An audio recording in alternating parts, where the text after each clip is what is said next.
5e séance de baisse consécutive pour le CAC qui continue de consolider sur ses plus hauts annuels. L'indice parisien termine une fois encore en léger repli de 0,28% à 5 551 points. La volatilité est de fait absente depuis une semaine, signe quelque part que le discours accommodant de Jérôme Powell n'a pas surpris les marchés.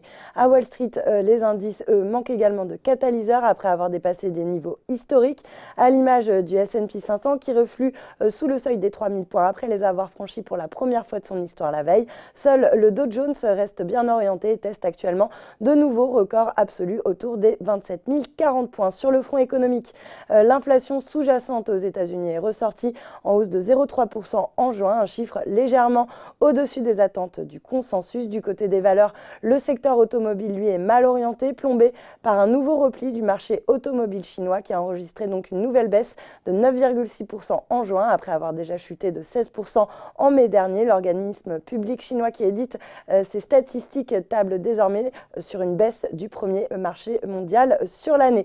Les trois équipementiers, donc Valeo, Faurecia et Plastic Omnium, sont pour le coup en queue de peloton sur le SBF 120. Et puis à l'inverse, le secteur pétrolier était recherché par les investisseurs alors que la tension monte entre le Royaume-Uni et l'Iran dans le détroit d'Ormuz. La marine britannique affirme en effet que 3 navires de guerre iraniens ont tenté de bloquer le passage d'un pétrolier britannique. Un regain de tension qui pousse les cours du Brent aux portes des 67 $ le baril. Dans ce contexte, les parapétrolières en profitent à l'image de Technip FMC qui finit en tête sur le CAC. Et puis Ingenico également en tête sur le SBF 120. Le leader des solutions de paiement profite de 2 recommandations d'analystes positifs, dont une d'Alpha Value qui passe d'allégé à accumulé avec un objectif de cours relevé à 81,80 €.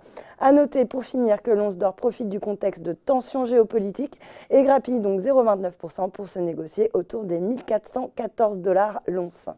Voilà, c'est tout pour ce soir, mais n'oubliez pas, toute l'actu éco et finance est sur Boursorama.